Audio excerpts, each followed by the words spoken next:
If you're new to 3D graphics, this little tutorial is perfect. We're going to be using Blender 3.0, which is a free open source software, and this is going to be part one where I'm going to be showing you how to model with really basic modeling techniques this simple little character here. And we're also going to set up a camera, so that's going to be part one. And then I'm going to take you in part two and I'm going to show you how we mess around with some of our render settings here, really basic things we're going to be doing, and just setting up some lights and working with our materials to make this a really cool looking result here. So it's a two-part tutorial series, this being part one, like I said. And I hope you guys are able to make something really cool with this. If this isn't for you, check out some of my other content. And as always, I will be making these blend files available on my Patreon, which is also in the description below. And I really appreciate all of the subscribers, and there's been a lot of activity on my channel this the last month, which I really do appreciate. So I hope you guys really enjoy this. Let's get started with part one.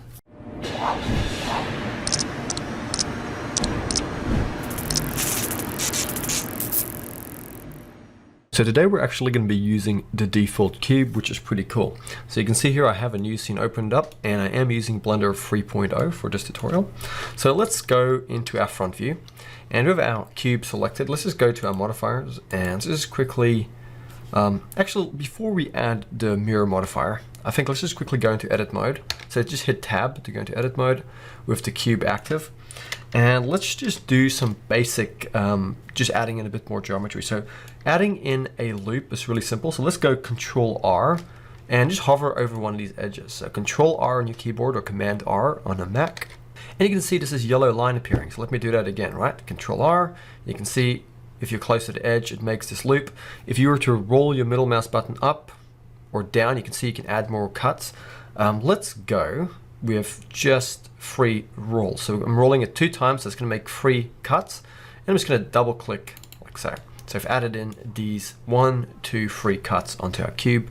Really, really simple. It gives us a bit more geometry to work with. Now, what we're going to do is we're going to go into wireframe. So I just hit Z and I went into wireframe. And we're just going to select these bottom verts, and we're going to go S to scale them about like that. And then we're going to grab these ones here and S to scale them just a little bit. And let's go now to, just make sure you're in your front. And let's now go and hover over one of these edges here. So right over here, and go Control R. You can see a line appearing, and we're going to roll our middle mouse button 3 times or 2 times up to create 3 cuts lengthwise. Okay, it's like that. And then just double click. So now we've added 3 cuts in like this. And what we're going to do is we're going to go and just give this a subdivision surface modifier. And what we can do is we can go to our top view. Now, we could actually give this a mirror modifier, so we only have to work on one side. But because we want this to be a little bit cartoony and uneven, we might actually just leave the mirror modifier. So let's just stick with the subdivision surface modifier. So let's just go to our top orthographic, and let's just hit Z, go into wireframe, and let's just select these corners here, and let's just go G and move them in. Select these verts here, hit G to move them, and the same with these ones at the back, just to round the shape out a little bit. So that's all we've done. We've just rounded the shape out like this. And we're going to come over one of these edges here. We're going to go Control R. You're going to see another loop appearing, another edge, and we're going to double click and then hit G twice, so double G, and now you can slide along the edges. We're going to slide it just up to there, and that's just going to make a bit of a kind of capped dome there, which just looks a lot neater. And let's also come here and just make the basic mouth. So the mouth is super simple. We're just going to select the face select option here. We're going to select this face here, holding and shift select the second face, so they're both selected down here. And we're going to go S to scale, and then we're going to go E to extrude. So E to extrude, S to scale it in a little bit. Maybe scale it up just a bit, something like that. And then we're going to go E, and we're going to extrude it in just a little bit. And then we're going to go E to extrude it quite a bit, like all the way back like that. So if you hit Z and you go to wireframe, you can kind of see what's going on. And let's quickly just select these top faces. Okay, so just selecting these top faces, and we're going to quickly hit H. So hit your H key just to hide them. And then if you go Shift Alt and you click on this inner edge here with the face select option active, just click on this inner edge with Shift and Alt, and you're going to loop select these faces, and then we're going to go E to extrude, right click to let go, and then we're going to go Alt S, and we're going to scale out along the normals just a little bit. Not too much. And then we're going to come over here, Control R to add a loop here, double click, and then S just to scale that up. Like that. So creating a simple mouth. You can add in another edge here, scale it up a bit, but don't go too overboard, just keep it simple. And if any verts are sticking out here, just select them individually by going to your vertex select option. Just select them and just move them in a little bit. Okay, so I'm struggling to select these ones. Just move them in a bit, like so. So they're not penetrating through. So now we have a simple mouth. And now we can go Alt H again just to unhide these. And let's give some character to this. I'm going to select these verts here. I'm going to enable my proportional editing button up here. And with these verts here selected in the front view, we're going to go G. I'm going to kind of move them down a bit and then select these verts here. G, just kind of move them up. Select these ones here. Move them down a bit and just create a unique looking mouth pose. I'm going to kind of go with this kind of dynamic look like this.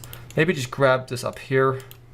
Just move it in a little bit so it's not bulging out too much. And also the top lip here, just move that in a bit. So we're just creating this dynamic looking mouth shape. We don't want it to be perfectly symmetrical. This kind of works well with this sort of thing we're doing here. So something like that. Okay, any stray verts here, just select them. Oh, like these ones here. Helps when you go into wireframe and just smooth things out.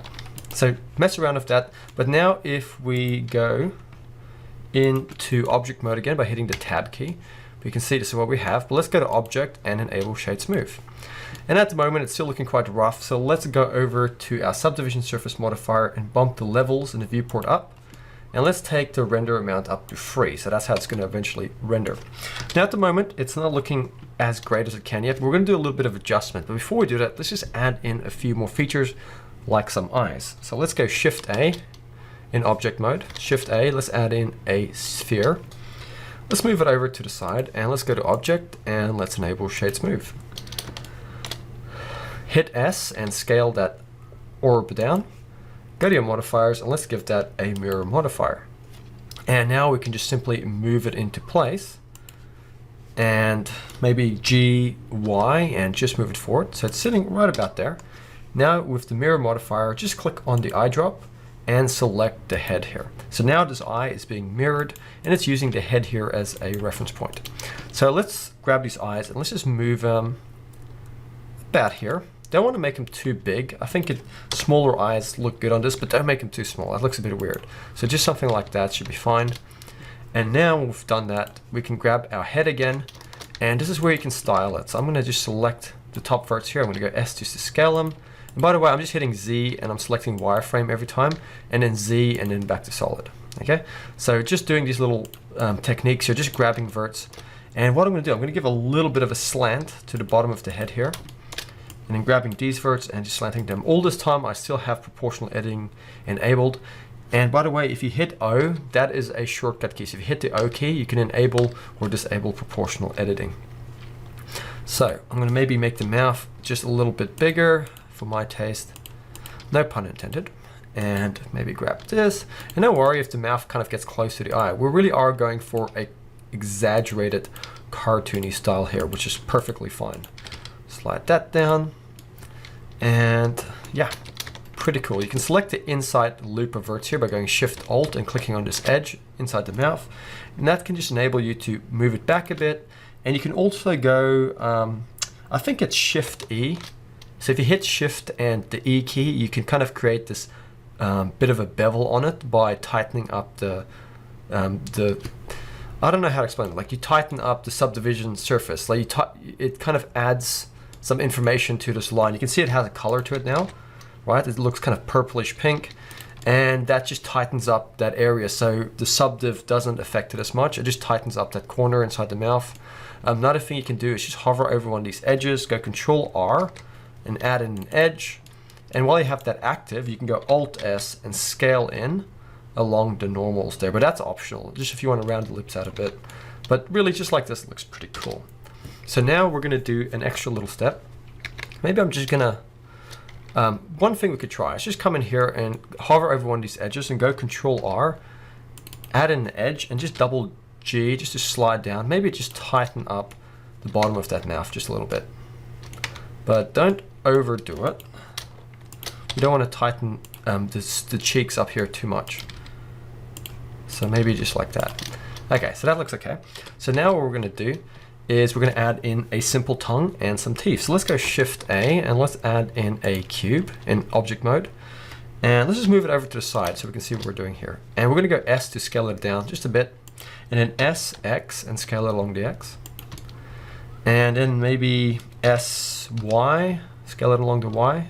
Just something like that, a box. And then simply go into edit mode. Control, so just disable proportional editing, obviously. So come over here, go Control R, add in an edge, and then we're going to roll the middle mouse button a few times till we get 5 cuts like this. Then we're just going to select these 2 middle verts, and we're going to go G, Z, and move it down. Control R over this edge, here of your cursor, double click, and then S to scale, and then come over here, Control R, add in an edge, S, X, and scale along the X, and then Control R, double click, double G, just add in one more edge here just to tighten that up. And now let's give this a subdivision surface modifier, bump it up on both of these, tab out, go to object, and enable shade smooth. So now we have a simple tongue, and now we're just going to go G, move it in here, S to scale, double tap R to rotate it, and all we're trying to do is just add it in here. Don't make it perfectly symmetrical. Try and be a little bit random and unique with the placement. You can go into edit mode, slide these edges around, select everything if you want, use the smooth tool over here and just drag the little tool just to smooth it out. Whatever works, but keep it stylized, keep it simple, and try not to overthink the design too much. We're trying to really go with something simple here. Now with the head, I think I'm just going to grab the eyes here and just bring them a bit closer to the mouth, a bit further out. And I'm going to grab the head and just bring these top verts down a bit, like so. Okay, that looks a little bit better. I think that's kind of more the proportions that I had in mind. Now let's quickly add in some simple teeth. So this is my original here, you can see. Added in some really simple teeth, and they really just add to this character. So let's quickly get into that. So we're going to just add in a cube. So Shift A, I'm going to add in a simple cube. Just give it a subdivision surface modifier, move it over to the side, tab into edit mode, and with all of this geometry active, we're going to go S, Z, and we're going to scale it up on a Z, and we're going to go S, Y, and flatten it on the Y axis.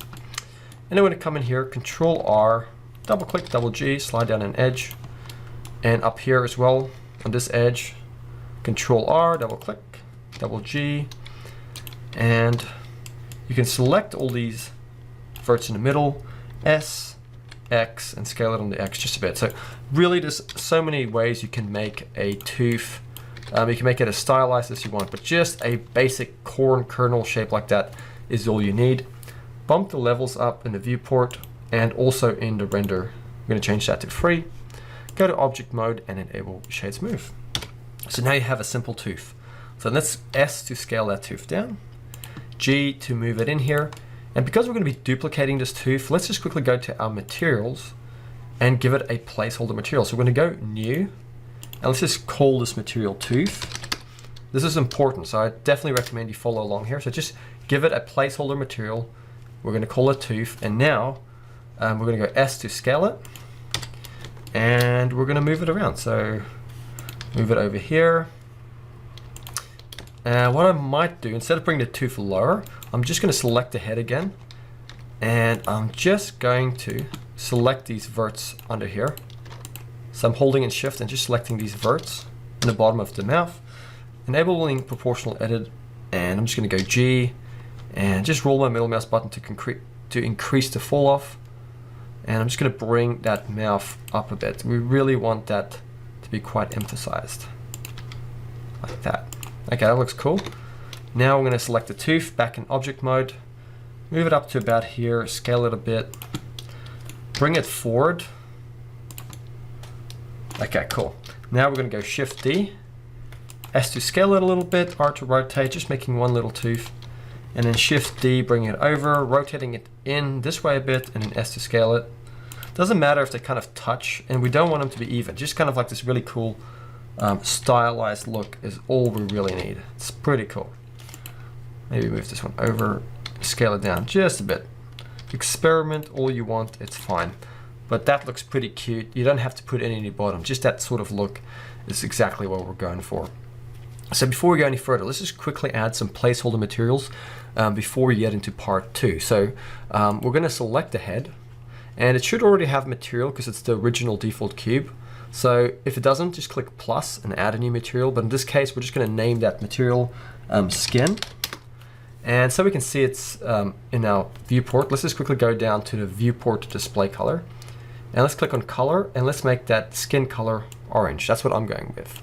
Now, this is not what you're going to see in the render. It's simply just a placeholder, the viewport materials. That's what you see in your viewport while you're editing your mesh. So now let's select the tongue.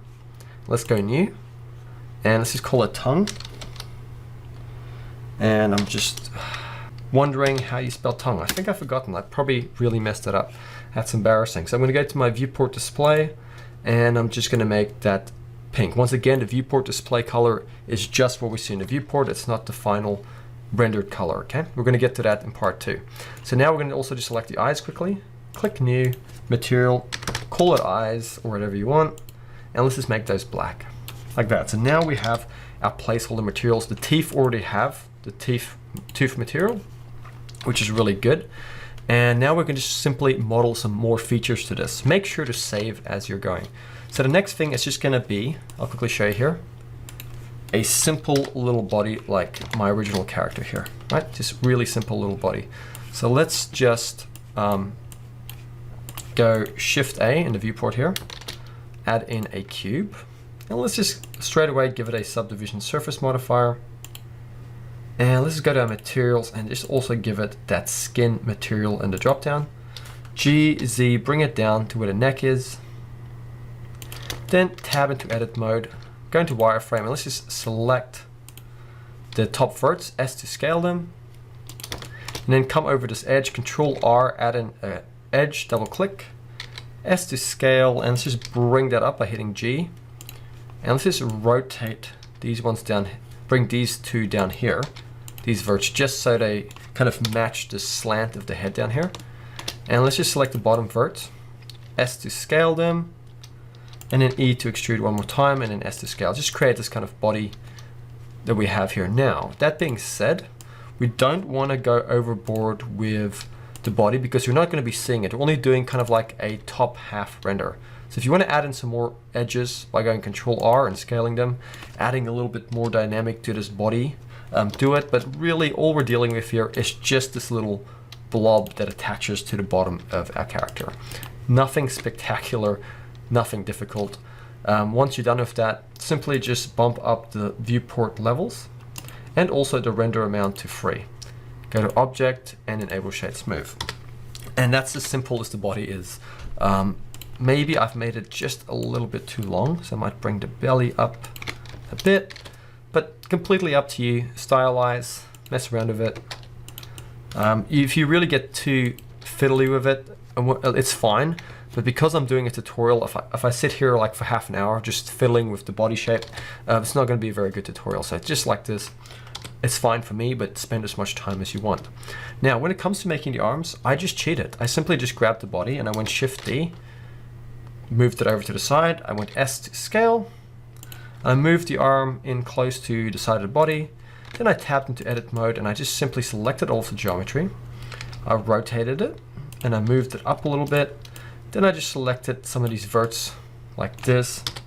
And I simply just went G to move them out and S to scale. And I had a simple cartoony arm. You can come Control R over one of these edges, add in a cut or an edge, G to move it, be as creative as you want. But that's it. That's how I made simple little arms. It's really cheating, but it's that simple. And then once you're done with that arm, all you have to do is you have to go Shift D, X and move it over to the side. and then just go RX minus 180 to rotate it the other way around, and then hit enter, and then go G and just move it over here. It doesn't even have to be exactly mirrored. Just maybe put it a little bit lower, make it look random. You can also go to your top view and just grab these arms and just rotate them forward a bit. It doesn't have to be exactly the same. Randomness is your friend when it comes to stylized looks, but something like that looks pretty cool. It's already looking really cute, and we really have cheated by just reusing basic parts, as you can see here, right? Nothing too complicated, and the subdiv is really the making things nice and smooth for us and keeping things really low poly for us, which is also really good. So one more thing, let's quickly have a look here. If I quickly unhide this, you can see with my original, I added this scarf thing, which is kind of easy and not necessarily something you have to do, but if you want to, maybe it is a nice little extra. So let's quickly make that. I think all I did to make that is I went Shift A and I added in, I think it was a plane like this, and I just went G, Z, and I brought it down. Then I tabbed into edit mode and I went into my right orthographic view. And in edit mode, I moved the whole thing forward and I rotated it. And I went S to scale it really small, like so. And I went to my front view. And then I grabbed these verts here and I went G, moved them down and I rotated them. And then I went E to extrude them, S to scale just a little bit. Then grab these verts and rotate them a little bit. And then all we're gonna do is just move around and go E to extrude those two verts. Rotate them and then go to the side a bit, E to extrude. All I did is I just wrapped them around. Now, it'd probably be easier for you just to use curves or something, or use some of the annotation tools to paint curves on or whatever, some of the techniques people have been using.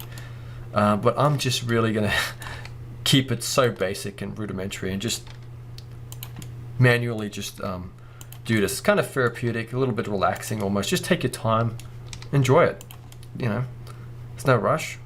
And maybe just extrude those two further. And let's do some kind of design. So let's see. Should we have that one going under or over? Okay, so let's move it forward out a little bit. Rotate it. And let's go E to extrude, move it over this one here so it lapses over. And then S to scale it a bit and E to extrude. And let's bring this one in a bit, rotate it. Maybe bring it out. And E to extrude out here. Let's just let it go back this way.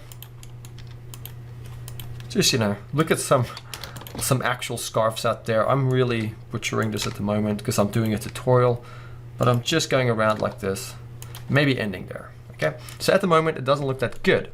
But if I went to my modifiers and I add a solidify, I can come to the solidify and I can mess around with this thickness, either into the negatives or the positives. I'll probably go into the negatives in this case because my normals are the other way around. Just it depends on the normals. If you hit A to select everything and you go Alt N, you can go recalculate outside and maybe that'll flip things. It really depends on where your normals are at. But what I'm going to do now is I'm going to add a subdivision surface modifier. And at the moment, it's not as tight as my original, but what you can do is you can just come in here and hover over one of these edges, Control R, double click, double G, add in an edge, and then Control R, double click, double G, and slide in another edge just to tighten those up. Optional, but totally up to you. And just come in here, simply select the verts, adjust them if you feel it's not what you want. Another little tip, if you come to your modifiers here, you can put the cage on. You can click these cage on buttons on the solidify and the subdiv, and now you can see these verts a little bit easier. So whatever, you know, floats your boat, whatever your style is, whatever you enjoy, you know, just make it yours. So I'm bringing those out. And yeah, I'm gonna just really leave it at that so the tutorial doesn't get too lengthy. But let's come to the subdiv here and just bump it up in the viewport and the render. Tab out, go to object and enable shade smooth. And there we have the little scarf. It's looking pretty cute. Yeah, I should probably just thicken it up just a little bit. Like I said, totally up to you guys to mess around with that. I'm not going to go too much into it. Okay, so now I think we have the whole character modeled. Make sure to save everything. And by the way, just select the scarf. Go to the materials, click new, and let's just call this material scarf. So in part 2, we'll have all of our placeholder materials ready to go. And I'm just going to go to the viewport display and make it blue. Cool. So before we go to part 2, let's just quickly add in a camera as well. So I'm going to go to my front view. I'm going to go, just delete the original camera. So I'm going to go Shift A, go down to camera, just click on camera, and then go G, Y, and move the camera forward. And go to your camera settings, and let's make the focal length 95. And let's go to our output, and I'm going to make the X resolution 1080. So you can see the Y and the X are 1080, so it's going to be 1080 by 1080, and it's going to be square aspect. So if we hit 0 with our camera active, we go into camera view. And what we're going to do with the camera active, you can see over here, we're going to hit G, then click the middle mouse button, and then drag your camera, and you can zoom out. So we're going to go something like this. And because we still have our cursor, you can see this thing here, the cursor in the middle of our scene. If we go over here to our pivot transforms and we make it 3D cursor, and we still have our camera active, we can go R, Z, and we can rotate around the Z's, around the cursor. So I'm going to rotate off to the side a little bit, just to give it some dynamic. And then I'm going to just change that back to median point. And now I can adjust my camera further. Once again, I'm hitting G and then my middle mouse button. And you can also just hit G by itself to move it like this. So there we have our subject. In fact, let's hit A to select everything, and then go G, Z, and just move it up in the scene a little bit, like that. So there we have it. Make sure to save it. We have a character, we have a camera, and what we're going to do now in part 2 is we're going to add some lights to this, and we're going to make our materials look really cool, but there's going to be super basic, so don't worry about shaders or anything like that, keeping it really cool. But once again, this blend file is going to be available on my Patreon. You can check that in the description, and it really is a great way to support the channel, and it helps me to keep making this sort of content for you guys. So yeah, see you guys in part 2. Make sure not to miss it.